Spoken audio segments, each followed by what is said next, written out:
Each man takes care of his own weapons. From when they are children, they learn to make spears, bows, axes, and different types of arrows like this one with 3 tips, which is especially good for hunting birds.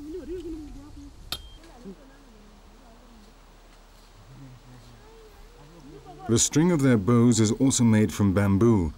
A fine strip, slightly more than 1 centimeter in width, is softened over the fire and then fixed to the ends of the bow to give the necessary pressure.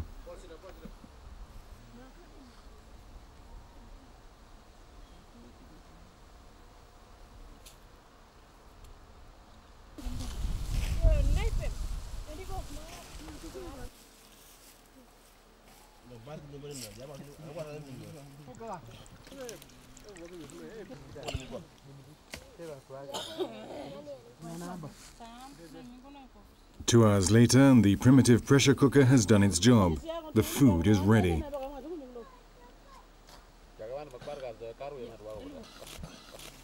Taking care not to burn themselves on the still hot stones, they take out each layer of leaves with the different foods ready to serve.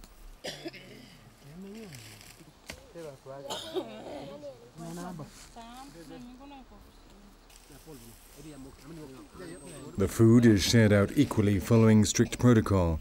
No one gets more, no one less. That could lead to serious conflict.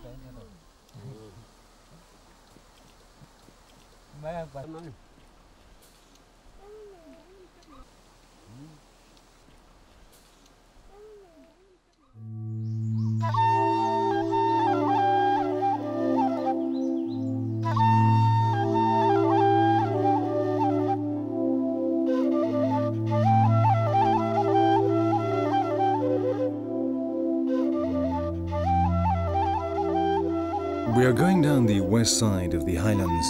The landscape changes dramatically. The mountains give way to enormous valleys covered in conifers and pine trees, more like the forests of the Mediterranean and not these equatorial regions of Oceania.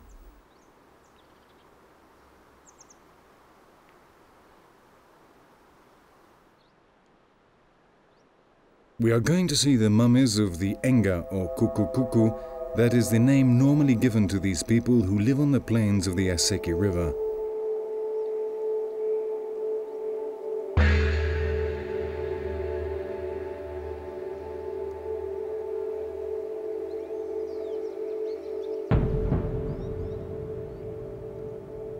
High up in the mountains where there is no vegetation, in a natural shelter which the natives call the Sacred Rock, the Enga mummies stand silently watching over the lives of the Kuku Kuku.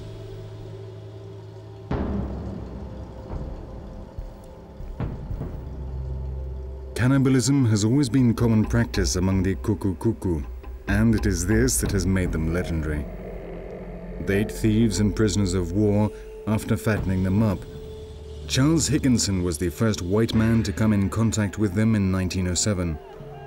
He described them as fierce cannibalistic warriors, always ready to start a war with a neighboring tribe. Leaders and warriors who died in battle were mummified.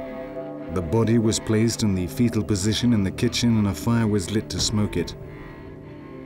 When it began to smell, the wives would rip the skin off and tear out the intestines, which were eaten by the closest relatives in order to acquire the qualities of the deceased.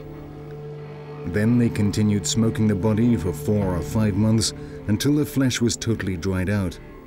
It would then be taken up to the Sacred Rock and placed in a sitting position looking into the distance or in a type of bamboo basket which they nailed to the ground.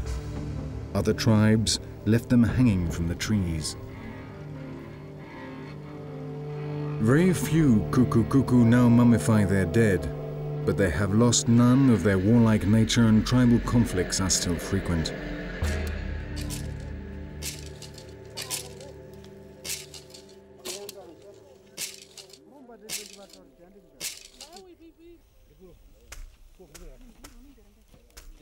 Cannibalism has almost entirely died out.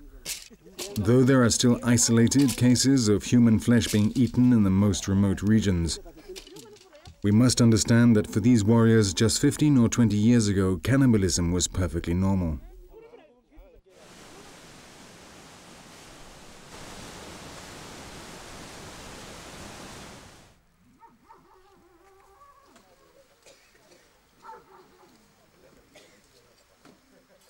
The land where the kuku live is very rugged and covered in jungle, but even here we find representatives of the most radical religious sects from the West.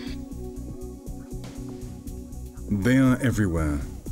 In Papua there are over 100 different churches. They started coming in the 50s when in Papua New Guinea there were still around 2 million natives living practically in the Stone Age.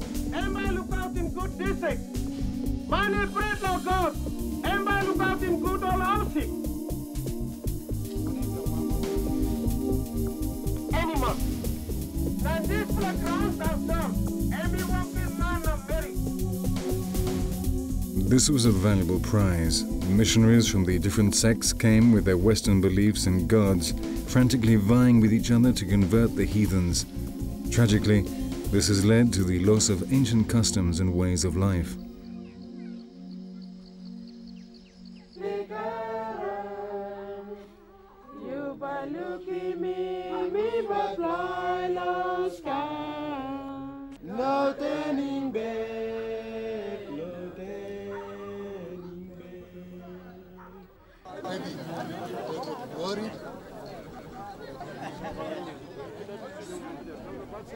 Again in the highlands, we have come to witness a compensation meeting.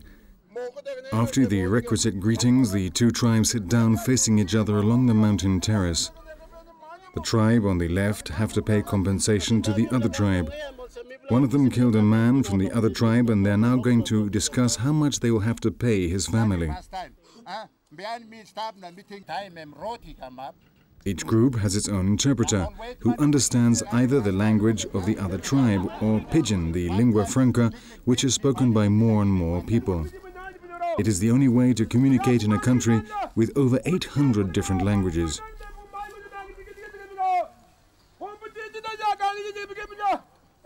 Every day across the whole country, there are meetings to decide compensation. People go to them with axes, machetes and bows. If an agreement is not reached, it might turn into a bloody fight. There are more and more deaths because in tribal battles firearms are increasingly replacing the traditional bows and spears. They may talk for hours or even days discussing the quantity of kinas or the number of pigs the injured family should receive. But in the end, they almost always come to an agreement.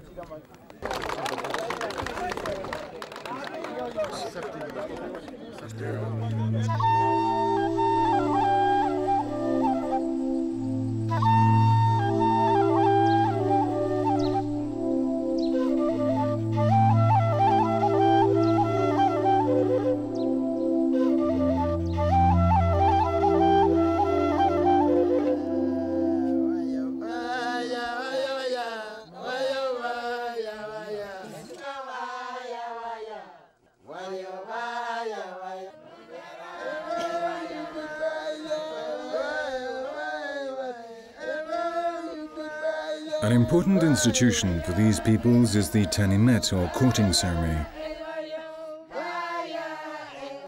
This man dressed in huge feathers is the matchmaker, and he's in charge of the courting ceremonies. A tanimet can last for days or weeks. The men invite the women from a different village. The Highlander culture is exogamous. It is forbidden to marry relatives, and so they have to look for wives outside their own village. Men can have as many wives as they can support, but the women can only have one husband.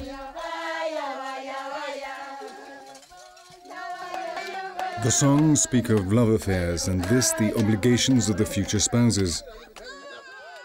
Following the indications of the matchmaker and under the watchful eye of the older women who have brought the girls here, the men constantly move around courting all the women.